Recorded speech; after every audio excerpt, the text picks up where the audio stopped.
Do you think our obsession with productivity comes at the expense of creativity? We are creating a society where we think productivity is about running as fast as you can and getting more done in less time. And it's not about being robots or creating faster systems or processes to get things done. Productivity is not in a fight with creativity. In reality, productivity is a way of understanding ourselves, of how we get things done in a more automatic or systematic way and have more time to be creative.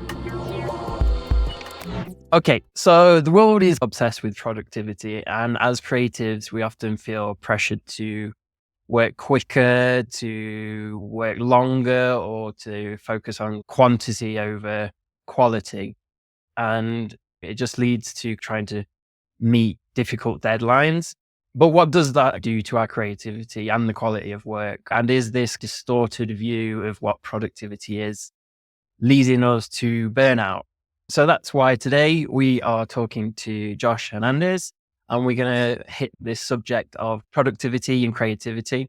Josh is a former TEDx speaker, and he is also an organizational psychologist. So it's going to be fantastic to talk to you today, Josh. Yay, I'm excited. Cool. So let me just dive straight into it, basically. Do you think that our obsession with productivity comes at the expense of creativity? And how have you seen this kind of play out in your work?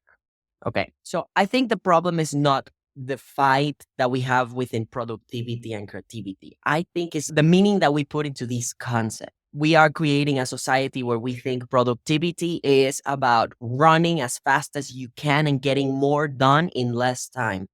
And that is definitely pushing us to not have space for creativity because we're pushing to just get done, be fast, hurry up. If you got done today 5 things in 1 hour, then tomorrow you should be getting done 10 and then the next day 20. And it's not about being robots or creating faster systems or processes to get things done. The idea is like productivity is not in a fight with creativity. In reality, I think productivity it's a way of understanding ourselves, of how we get things done in a way that we can do some things in a more automatic or systematic way and have more time to be creative. So because our brain, that's the way our brain works. Our brain is actually constantly thinking, how can I be more effective? How can I do things better or faster? So that's what our brain is doing constantly. So if we create those spaces within our brain and we create systems and steps, we're able to have more time to be creative, to actually have moments of like having ideas arrive to us and being able to bring them down. Does that make sense? Yeah, and I think that's a good place to start because I have this opinion that there's a positive side of or positive perception of productivity and a negative side of productivity. And so the negative side is just being busy and then focusing on the quantity rather than the output. And then the positive side is doing deep work and meaningful work. So I think a good place is to start is like, what does productivity mean to you? I think the idea of what productivity means for me, it's the search of being more effective. It's the search of resources that can help you move from point A to point B. That's productivity. It's a way of understanding myself. How can I actually accomplish what I want to get? It's not so much about time of being fast or slow. It's more about what do I need to be effective? What resources do I need around me? Because I think productivity is actually moving from point A to point B. That's just like the simplicity of what productivity means for me, you know? And from there, I also think that I understand what you're saying, where you think like negativity could be negative or positive. I actually think productivity is just a tool. It's just a tool. That's what it is. Productivity is a tool that we use to be more effective, as I said, and to find those resources. But it's all about going inside and understanding yourself. Am I getting somewhere with this? Yeah. So like maybe if you make it a little bit more specific. So you obviously work with people and you help them be more creative. You help them find these resources and tools as you describe it. So can you talk a little bit about how you help people be more productive? For sure. It's interesting that you're saying this because I have here like we have like different types of tools that we use. Basically, when one of the things that I consider is that you go to school and you learn like general things, history, geography, science. Then you go to university, you learn a lot about what you want to study and if it's marketing, if it's psychology, whatever you want. But where do we learn how to deal with our emotions, with our thoughts? What do we do with our thoughts? What do we do with our emotions? How do we process them? How are we? Like, am I more a night person or a morning person? What type of food do I need to eat? Because you and I are completely different. So we have different needs, either emotionally, physically, and mentally, like all of them. So for me, the idea of we created something that is called Accountability Club. It's to actually create a place where you can I call it like a Montessori playground for entrepreneurs. It's actually somewhere where you can actually stop for a moment and think, okay, what is it that I'm doing? Like, I need to tackle my tasks. I need to get my tasks done for what? Oh, to accomplish this. Oh, I understand. Okay. Do I need to be comparing myself with others because they're getting it done faster, they're doing better job, or whatever I think in my mind is coming up? Or should I focus more on myself and understanding how I get things done? Do I need, we have different types of tools, which are not like, we just grab from history what there is. Like our tools, for example, this one is Eat the Frog. And it comes from like this guy that his name is Brian Tracy. And there's so much already, like so much knowledge already in there about how to move forward, what to do. So we just bring them along and we make sure that people understand them, they can use them, but then you can actually transform them or customize them to what you need. And that's the point of it. Like you create your own way of working, you create your own way of approaching tasks. And it's not so much about comparing yourself with others. Yesterday, I was with my family. It was interesting. And I was just feeling very tired because I had a very intense week. So I wanted to take a little nap. And I'm like, I'm just gonna take a nap. And they're like, did you go out last night or something? And I'm like, no, I'm just really tired. It was like an intense week for me. So I'm very tired. And then one of my aunts or someone from the family said, oh, your cousin was waking up every day at 7:30 a.m. And I'm like, yeah, but I'm actually not comparing myself with him. It's not about me comparing myself with him. It's about how I feel. And it's about how my week went. So in this moment, I feel tired and I need a nap. So it's not about, oh, he worked harder or he woke up at this time. We really don't know who did what. It's about yourself. That's somewhere where I want to. Yeah. So I think you've touched on like one of my preconceptions of productivity there. So like if I think about productivity, I think about a schedule. Like I have to do this at this time. And then these are the tasks I have to do within my week to get to the goal that I want to be at. And you're saying that it's more about considering where you're at that day, emotionally, physically, and what you need to perform better rather than sticking to a schedule, right?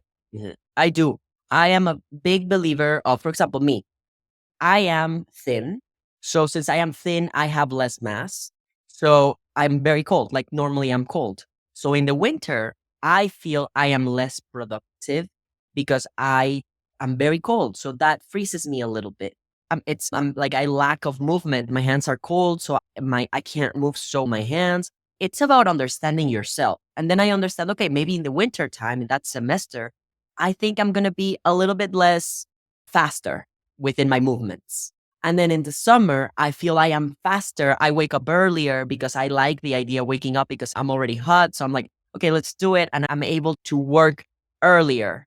But then in the winter, I tend to move more into probably in the summer, I can start my day like at 7 a.m. But when it's winter, I start my day like around 9. And that is totally fine with me because I am not moving within the concept of, oh, society has told us like the 5 a.m. club, like you need to wake up at 5 a.m. and you need to do this already by 7 a.m. You already meditated, did exercise, showered, ate breakfast, and it had to be healthy. And it's not so much about others. I love the idea of bringing concepts. I love the idea of being theory. I love the idea of having methodology around because it makes us use it, understand it within ourselves, and see what sticks to us and just keeping those things. I also tell people that, like, for example, that's summer and winter for me. But also during my weeks, there's times where I realize, oh, I like it's 10 p.m. and my mind is just like going like crazy. So I'm thinking, okay, perfect. If this is happening right now, if I'm paying attention, then I'm gonna open the computer and I'm gonna work on what is bringing up. If I'm tired, but my mind is doing that, okay, maybe I don't have time to work. I don't have the energy to work, actually. I do have the time, but not the energy. So then maybe what I'm going to do is I'm going to grab a notebook and these ideas that are popping up in my mind, maybe I'm just going to bullet down them. Like, and then I'm ready to go to bed because I'm tired. I don't have the energy. So it's a lot about understanding how you are and how you feel and less about comparing yourself with others and thinking, oh, since he woke up at 7:30, he's being more productive than I am. Not really. Like it just really, it's not about that.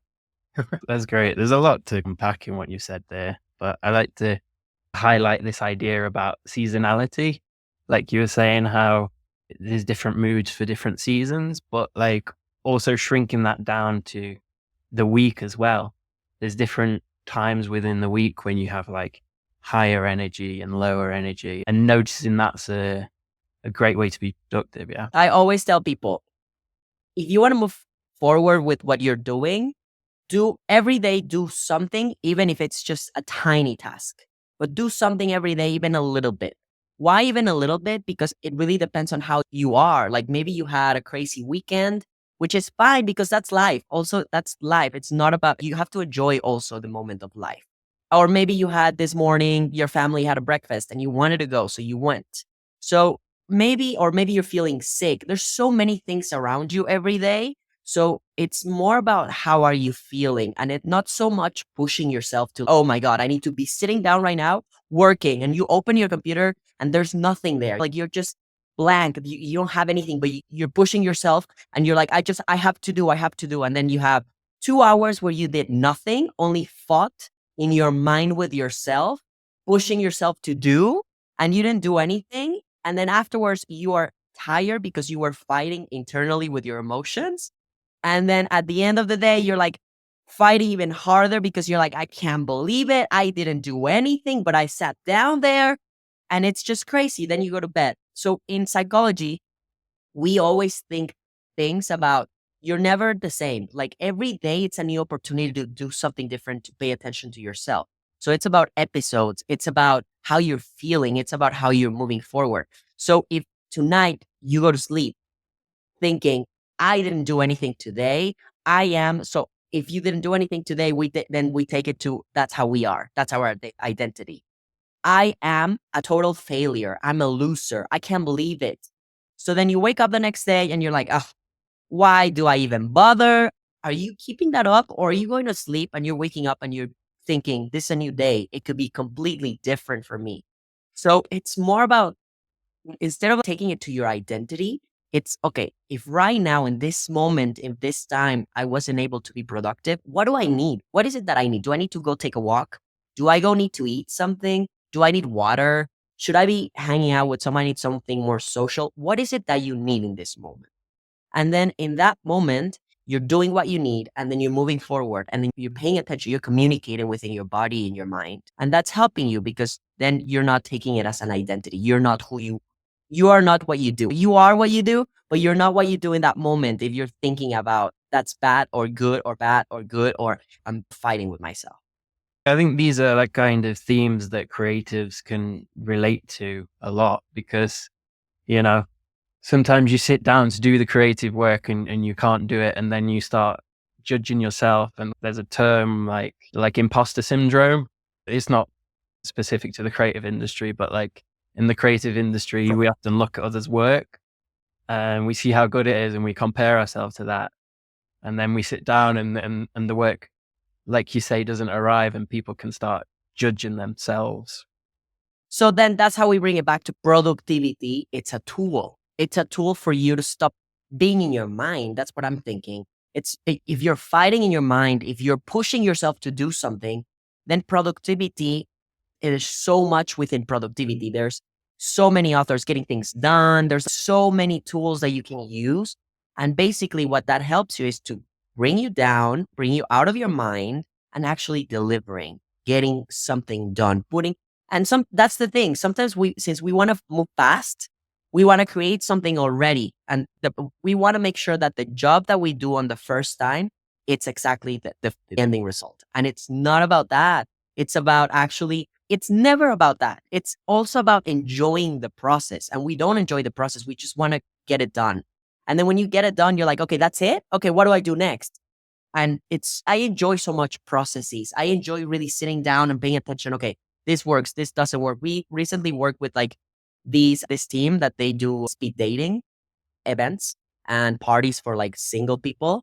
And they looked for us because they wanted to find group dynamics. How do we like, they basically hired us because they're like, can you guys give us group dynamics so that we can use?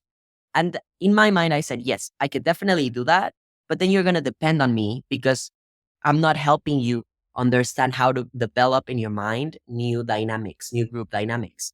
So what we brought in is different types of brainstorming so that they can sit down and whenever they need to do a spider web or do different types of brainstorm so that they can think of different dynamics and activities. So that way they're not dependent on me.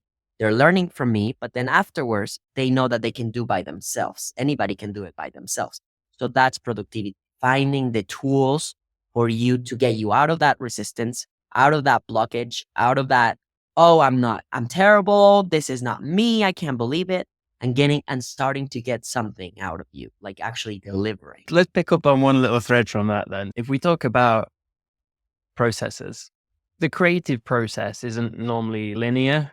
Part of it would be we get a brief and then we do some research and then we come up with some ideas and then maybe we do a little bit of experimentation. But often it's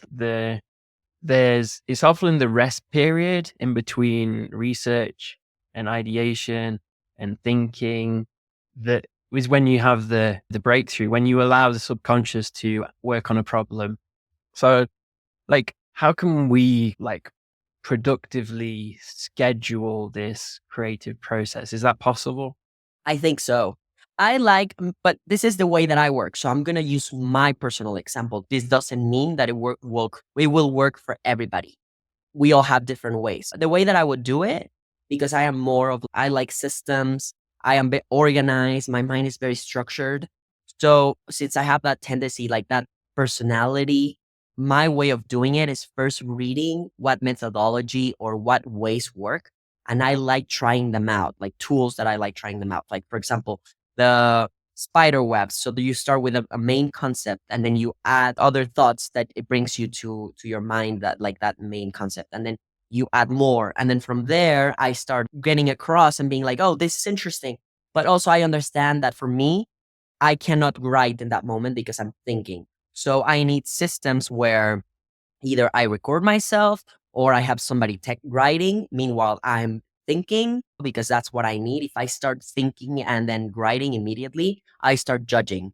So I don't want to judge because I know that I'm just bringing out ideas and then afterwards I'll judge. And that's very much the theory of Disney. Disney was like very much about first creative and then you're judging. So that has worked for me. So first I check out what methodology I can use. I use it to very specifically to the point. And then afterwards I understand it or I want to process it. And then now I'm ready to be like, okay, you know what? This was interesting. I like this, like step 2 and step 3, because they were like very valuable for me. Step 1 did not work for me and step 5 did not work for me at all. Also, I can judge my work. I could be like, okay, this connect to that. This, I don't have money for that. Or yeah, this I could do. I have the resources for doing this one. So then that way you can judge. And now you start bringing into steps. Okay, how do I move forward with it? What projects and tasks came out of this so that I can start getting it done? Do I add also priority to it? Do I add due dates to get them done? Am I working with a team? Do I need to make sure that I understand who's doing what and we divide everything into the team within the team? So that's the way that I would do it. This is a way that people that probably have the same personality structure that I do would be able to approach it. But at the end, it really depends on paying attention to yourself, reading or moving yourself with others that if you're not a person that reads, you can maybe talk to others about how do you do this? And then understanding the processes of others and being like, oh, that's interesting. I'm going to give it a try, or that could help me out. So that's why it could be chaotic. And that's why I think sometimes we get lost with only concepts instead of trying them out, because I can tell you this is the steps. But then, like in improv, as I was saying, because I do some improv. So it's interesting because you learn structures, and then afterwards they tell you, okay, now that you learn the structures, forget about them and have fun. And it's, wait, but we have structures, but ignore them. Now just have fun. And then what happened is your brain actually understood them. Your brain is taking it into your task or into the action that you want to do, but you're not paying attention to that. You're just having fun. You're being present. So it takes exercise. It takes practice. It's like a muscle. You have to move that muscle, warm it up, and then you have to start using it. And then you'll be more effective within those systems that you created for yourself. You're bringing it back to about productivity being personal. You talked about your own process, but I think like the larger framework that anyone could follow here is you do a bit of research and then you try it and then you evaluate what worked and changed it. That is correct. I love the last one. The last one is very important because it brings you, if you are that person that is constantly saying, no, I'm terrible. How could I? Like, if you push more into your thoughts of like negativity, when you actually sit down and have feedback, you can see what you were able to get done. You're actually paying attention to what is actually there, to what facts are there, and not so much to what your mind is telling you. So you're like, okay, I was able to accomplish this. I was able to move here. Did I like this process? So what I'm thinking is you are doing both. You are moving forward within your task or assignment or the strategy or whatever you're developing, but also within the system. So we're paying attention to both of them, right? Because you're trying them out with something. If you're just trying them out just like for fun, it could work out. Maybe for some people would be able to work out, but I like testing them with actually things that I need to get done with my task, with my objectives, because then that way I'm actually paying attention. It's like when you're reading a book and it gives you like a worksheet or like an activity and you're like, oh, fine, I'll do it later. And then you just continue reading the theory. It's there because they want you to actually practice it. So put it into action with something that you're doing right now, with something maybe that is causing you trouble or issue or you're not being able to get done. And then that way you can try it and see if it works for you or what works for you. So yeah. And then at the end, that's when you have that feedback. If you're not able to have feedback by yourself, you can always find a peer. You can always go to somebody, a close friend or a coworker or something and be like, hey, can I talk to you about something that I've been working on?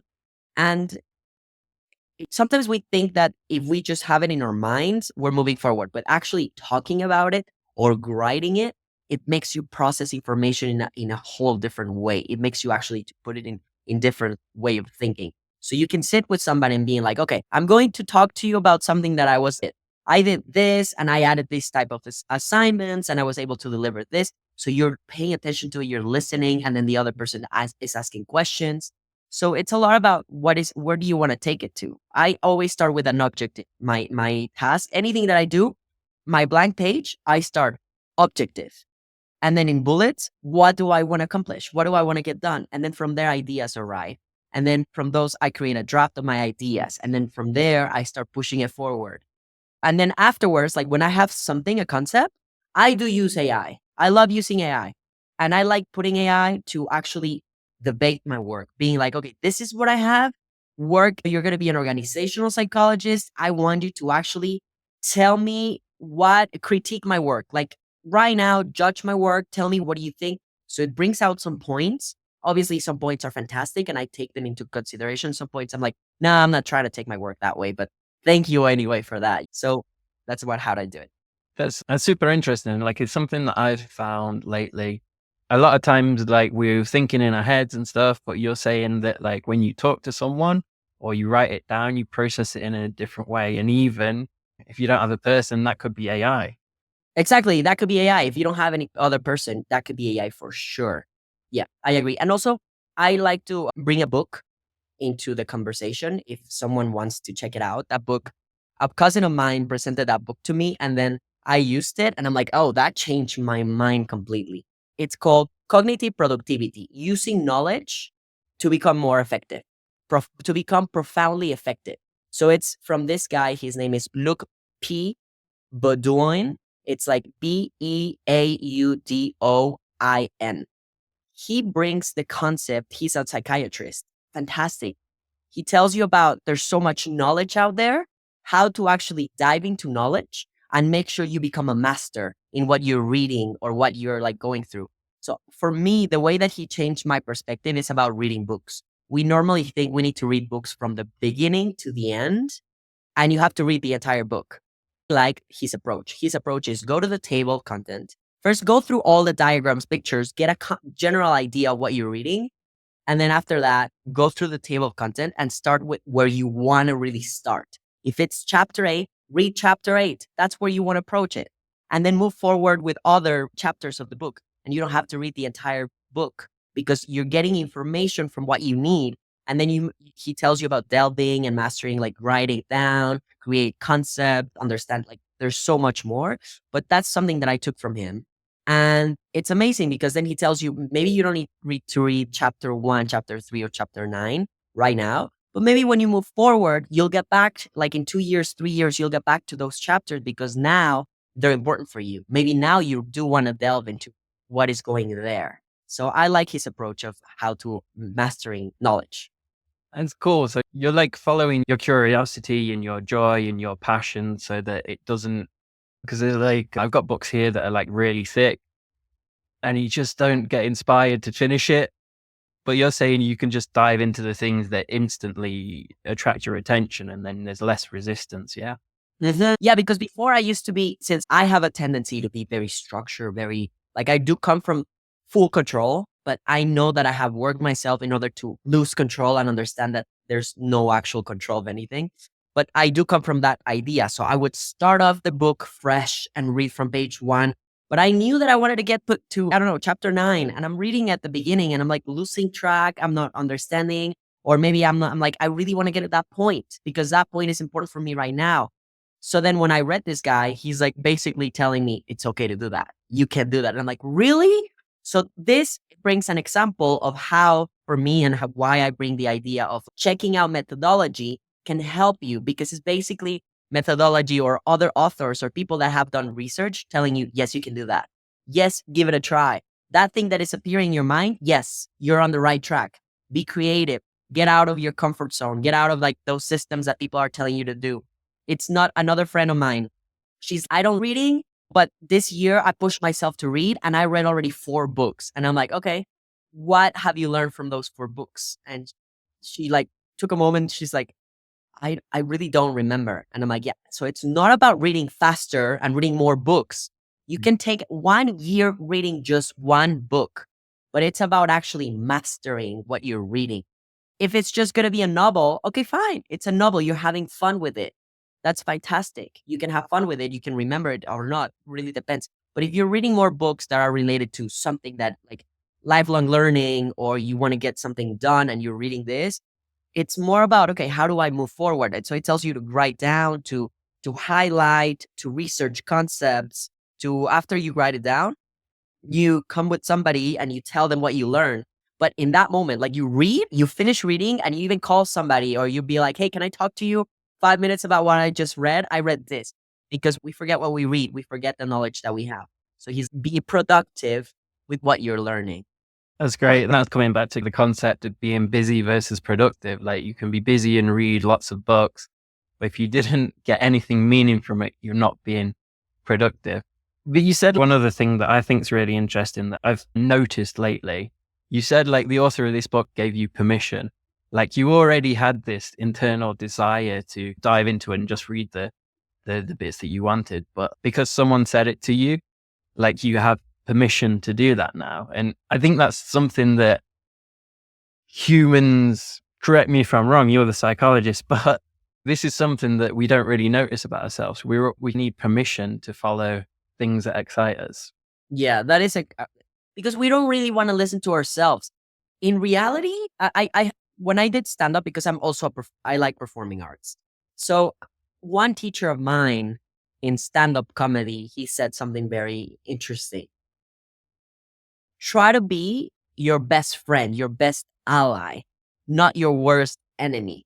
But we all try to be our worst enemy with ourselves. We look for others for recognition. We look for others for understanding. We try to accomplish due dates for others. But when it's due dates for us, when it's actually to accomplish for us, when it's about compromising with ourselves, we push it far and far because we know that we don't need to have a fight with ourselves. But with others, we're like, no, I don't want to get into a fight. I don't want to have a discussion. That's going to be weird and uncomfortable, and I'm going to be vulnerable. I don't want that. So we want to really accomplish for others and be amazing for others. But then when it's about us, we push us like we don't have any boundaries with ourselves. We tend to lose ourselves for others. We lose our identity for others. And then it's like the idea of we accept the love that we think we deserve. Are we looking for others, or are we looking the love from ourselves? People can't, sometimes there's people that cannot even be with themselves by themselves because it's like, oh, this is uncomfortable. I feel weird. I need to be with people. So that's why I always bring it back to inside. That's the only place where you can actually work. When I talk to people and there's people talking about others, they're talking about, oh, this guy, did you hear that he did that? Or this other person. I don't like talking about that because it's really not any helpful whatsoever. We're not understanding what that person went through. We're not understanding how long it took. We're just judging their results. I like people talking about themselves. What's hard about you? What are you going through right now? What emotions are you going through? Because if we actually put the brain to think about ourselves, what we need, where we need to find change, where we need to adapt, where how I am in reality, then that's where we actually start changing. It's a little bit about, I don't know, there's the Inside Out movie, the new one.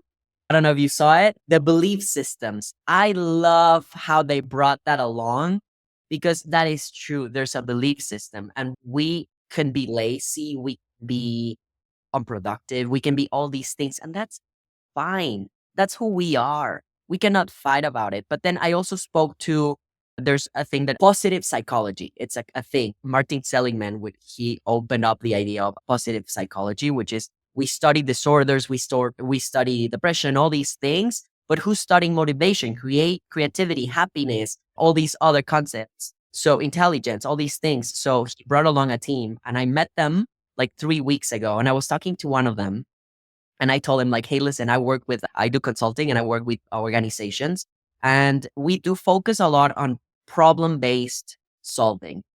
But I understand the idea of there's things that are actually working out amazingly.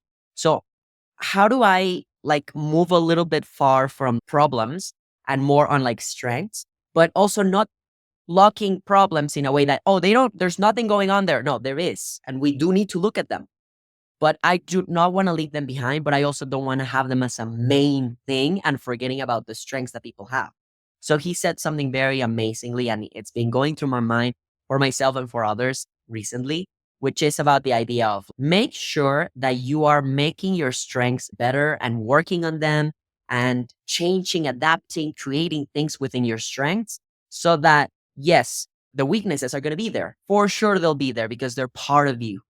But that if we push so much on our strengths, our weaknesses will be so small that we're not going to step on them. They're not going to be an issue. They're not going to be a problem.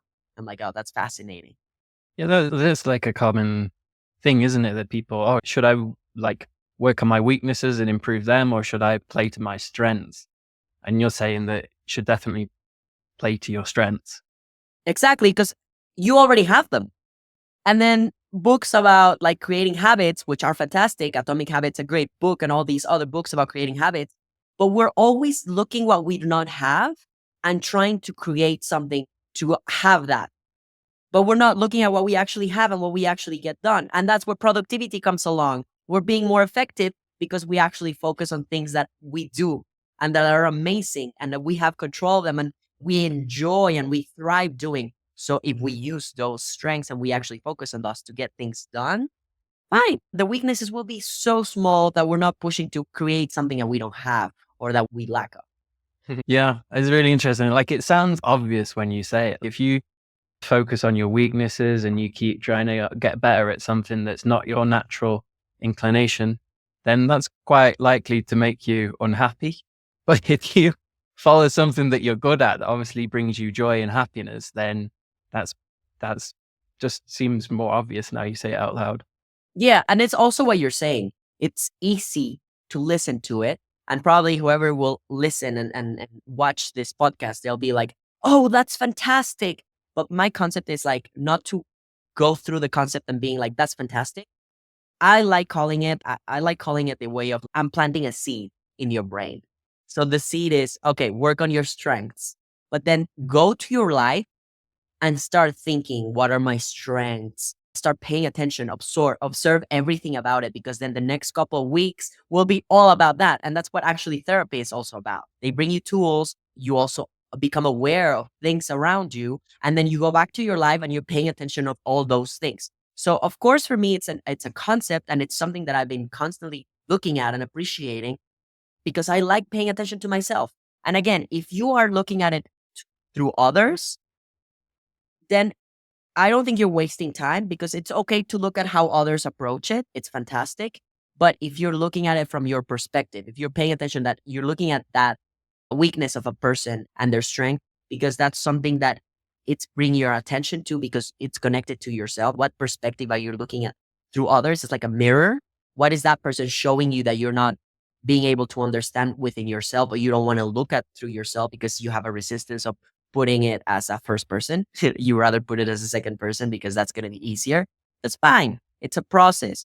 But then make sure you bring it to yourself and make sure you understand what this means. What is looking at my strengths and what is not, what is like looking at my weaknesses and not so much trying to add something that I don't have. What does this mean to yourself?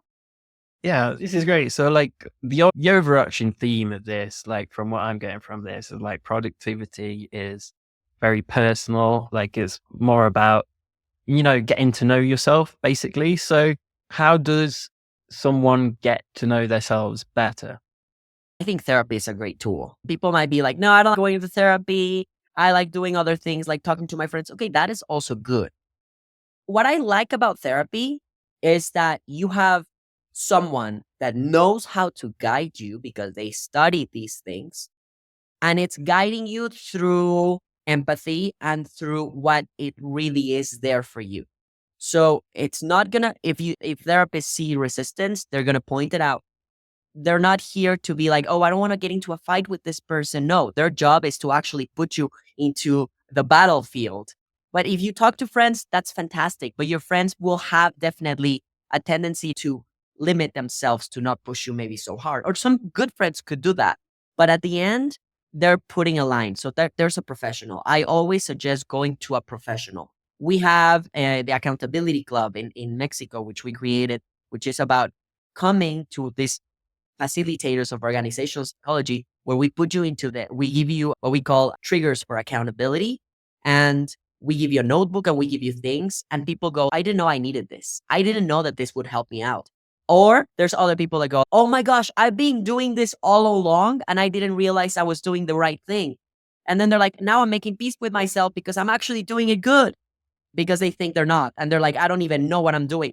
But they're actually, we have a tendency to do actually good things. So that's something really cool. And something that I wanted to add here is the idea of like problems. We think our problems are unique and nobody else is going through that. But there's problems are universal. We all go through the same problems in reality. If you are able to talk to a professional, they'll be able to help. If you're able to have a group where you can reflect with others and have feedback and understand how others got it done, that's fantastic. But if you are more like a person that likes to be by themselves and not maybe have a social connection, maybe you can read a lot about methodology and what other authors and people that have like expertise on what you're trying to work on have done. But for sure, if you're reading what other methodology is out there, first you need to get to know yourself. So maybe I invite you to wake up one day and pay so much attention to what you're doing. What am I doing? Okay, did I get up to do that? Why did I get up to do that? Was I thinking something? Was my mind making me get out? Or did I just get up because I'm actually thirsty? And then I invite people to actually pay a lot more attention on themselves than others. Less tendency of going on social media, because then we're going on social media and we're paying attention to what others are doing. Someone is on a holiday. They're on in the beach. Oh, this person is already working and they're showing us how much, like all these stories about their office and the meeting and all these things that they got done. But then if I ask you, what did you do today? They'll be like, I have no idea. I really don't know what I did. So pay attention. Bring yourself a lot into what is actually going on right now. Things like other tools that can help is like mindful tools. Meditation definitely gives you perspective, gives you a way of bringing yourself back. I've also been connecting a lot like with I don't know how to pronounce this in English, but binaural beats. Oh, yeah. I think it's binaural. I Bin- don't either. We But understand. Exactly. But the important thing is that you need to use headphones because basically what they do is they put you like a tone and then there's like another tone and your brain is the one that's creating the rhythm. So that's bringing you back into the present moment. So it helps. And I've been using it by myself and I've been giving it to other people. I'm checking out how they're using it and it's also been working. So mindfulness activities, finding a group, going to a professional that can help you, reading about it, registering your processes, the way that you do things. And right now, and also for my finances, the other day I was having a conversation with like ChatGPT about, hey, listen, because I pay attention. So I'm like, I'm creating these systems, but I'm realizing they're not working because I'm doing this and that. And then it went back to me and they're like, interesting. So there's this theory of that, and you can try using it. I'm like, oh, that's fantastic. Okay, tell me more. So I had a conversation the other day with AI, and it was like, oh, that was enlightening.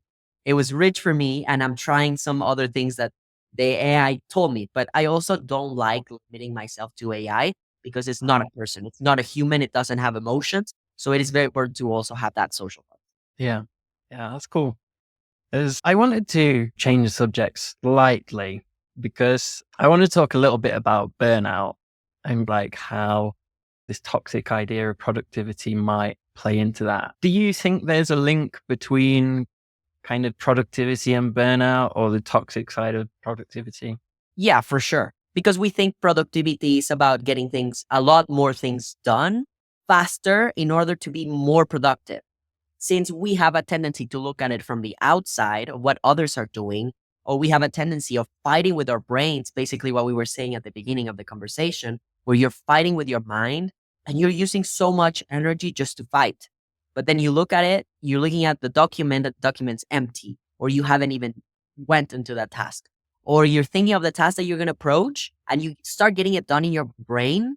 And then you understand all the bad things that could happen or all the possible scenarios that could go around it. And then you come back to reality and you're like, oh, you're just frustrated. You're anxious. You're like, I'm not going to do it because I'm going to go there. So that happened in your mind. And then now you made it happen in reality. So you just wasted a lot of energy. You have emotions. You're not expressing them. Now you actually are blocking them because you want to feel good. So what happens is now you have it if it goes into your tummy, then you have like you feel bloated. You'll have some issues within your stomach. If you put it within your throat, you'll start getting a cold. You'll have infections. Inflammation happens within our body. So any emotion that we do not release, any emotion that we don't work on and look at, it will stay in your body. It will become inflammation and that will become an illness if we constantly put more emotions stuck there. So basically we get fatigued, we feel weird, we don't understand what is going on, but we're still pushing ourselves to sit down and try to do the same thing. That's crazy. We want to find different consequences by doing the same actions. We do the same thing and we fight because we're not we're not having a different result or a consequence. So then that's what happens. We feel sick. We're like, I needed to wake up from 7:30 because imagine if I would have been today, I would have woke up and been like, my cousin is waking up at 7:30 every day. So then I'm pushing myself to do that because he's doing it. And then I would see somebody else doing something else. Oh, they're doing it. I should do that. And then I'm actually not paying attention to myself. So then I'm pushing myself to my limits and I cannot have a holiday. I cannot rest. I need to push. I need to do. I need to find results. I'm already 33 years old. What did I do with my life? And you're putting so much pressure within ourselves that we don't really give ourselves balance. We don't really give ourselves appreciation, recognition to understand what we need. Am I sitting down and working, but then it's already 4 p.m. and I did not have breakfast, lunch, or anything, and I didn't even drink water? That is not good.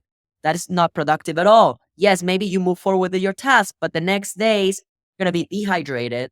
You're going to you're not going to have energy because you didn't have any food within your system. So we do need to bring balances. We do need to appreciate to other things that are important in our body with this doing exercise, which is meditating or doing something with our brains where like it can disconnect and it can like do some other things. I'm recently trying to take adaptogens, or however you pronounce it in English.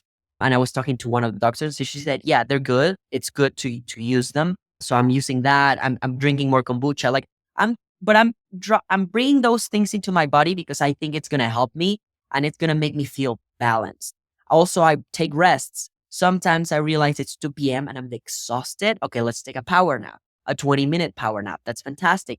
Again, it's about listening to your body and paying attention to it. If you need to stop because your body is telling you you're hungry, eat. Eat something healthy. Try not to eat processed food. If you worked so hard today and you need to disconnect to do something else, go take a walk. Go have a coffee with a friend, having a conversation, creating a neuroplasticity in your brain. Those things help. And then that way you're bringing balance. That's what it is all about. It's about bringing balance. It's about bringing balance within your emotions, within your mind, within your physical body, within your sleeping. Sleeping is so important. Within your like exercise, all these things will help us bring balance within our everydays and will help us not getting to a point where we'll burn out. And then we'll be like, why am I so sick in bed? I can't move. And then you're bringing your computer along and you're like trying to work. No, don't. Your body's telling you to actually disconnect. That's why you're sick, because it's telling you we push each other to the limit. Hello, I'm talking to you. Please disconnect. Listen. We have to listen to ourselves. That's what I'm thinking. Yeah. I mean, that ties it all together quite nicely. It's like about getting to know yourself better, like not ignoring yourself, not comparing yourself to other people. I think it's been great. There's been some amazing insights on this podcast. So thanks for your time. Like I like to try and end this with, a little bit of advice. Is there a counterintuitive practice or tip or something that you could give us that's either helped you be more creative or more productive? My first advice would be not to feel afraid to an empty piece of paper or taking into like the first step of doing something. Within that, my next advice would be, how do I have fun within the steps of getting things done? If the concept of work is making you feel pressure, then just say something else. Use a different concept. Try to be like, I'm developing a workshop. I am creating a recipe. I am whatever it is that you're doing. Use other words. So then try to find fun with it. I would just start there. How is this fun? How is this engaging? Do I need to listen to music? Something that's going to help me feel happy? Do I need more sunlight? Do I want to have some snacks around me? But then actually start doing. And also, if there's a blank piece of paper and you don't know what to do with it, or you don't know how to tackle your assignment, one of the things that I realized, and this is another advice that I give, is maybe we're not understanding how I should get it done. Or maybe I'm just thinking of the result, but not of the process. So then if you can use creativity of not only what I need to do, like only the assignment as such, but you can also use creativity of how to approach my task. So I could be like, okay, maybe what I'm going to do is first, I'm going to draw a little bit, or I'm going to do a mind mapping, or I'm going to I'm going to write my tasks in bullets. So then you're being creative of how to move forward with your task, not only on doing the task.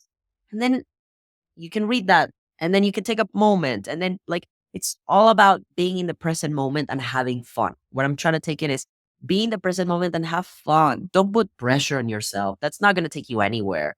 Just bring a lot of patience, bring a lot of empathy to sitting down and in your workplace.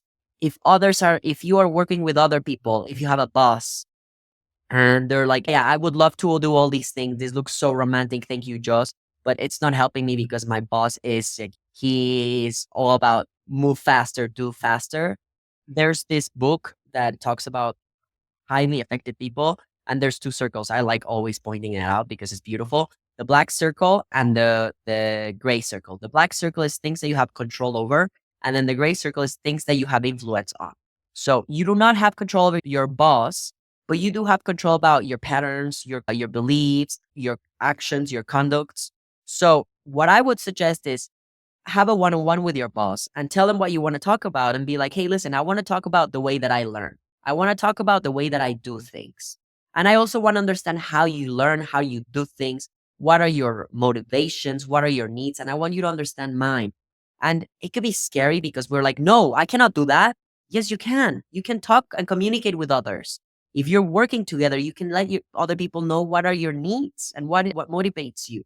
So then go ahead, have that conversation with them, create a safe space, be able to understand what is it when they're telling you to do something. Maybe there's something behind that person. There's a fear or there's like someone putting pressure. And if you guys can understand it in your own perspective, then you can work better. You can be more connected and less disconnected within each other. So that's if you're working with someone. If you're working by yourself, make it fun. Try to make it fun. And also make it fun, but make it fun with like actions. Not so much about sometimes we go, oh, I need a better computer. Oh, I need to have a better light. So we go and buy things, and that's not the point. That's external. It's about internal things. What do I need? Yeah, because we end up buying a ton of things and then they don't work because we're like putting the effort on the outside. Does that give you some response to what you're asking? Yeah, that's perfect. There was lots of practical advice and tips in that. And I just think it's been like a really great talk that creatives are going to find very useful. So really, thanks for your time. I'm very happy. I'm happy that I was here. Thank you for creating these spaces. I think it's valuable to talk about these type of things. And if anybody needs anything, I don't know if you'll put the social media there, but you can definitely send me a DM. We can continue talking about it. I can definitely recommend books. Anybody that wants to talk, like I'm very happy to talk about these things and go deeper into them. Awesome. And is your accountability club, is that specific to Mexico City or can people join from internationally? Right now, since it's a physical club, because we actually are creating accountability about like actually putting your pants on and coming to the club. So it is in Mexico City, but we are very open to create the accountability club, reply it in different places. So if there's somebody listening to this and you have all it takes to actually put the accountability club in place in your city, your country, wherever you are, contact me as well. And we can always find a way to collaborate and create the accountability club in different places, because this is not only for limited for Mexicans or for people that live in Mexico, it's for everybody. So we want to make sure that one of our objectives in the accountability club is to have the accountability club in Chile, Argentina, Toronto, everywhere, because I think everybody should have this knowledge, but I cannot do it by myself. So I definitely need a team. So either or, if you're in a region, in a place that it doesn't exist and you want to have it, contact me. We can find a way to collaborate and make sure that we can bring that knowledge to the people that live around you and to yourself and to create communities wherever you are. Awesome. That's fantastic. Thanks again for your time. Thank you. Thank you so much. If you like this video, you love our weekly newsletter, sign up at designresources.ai.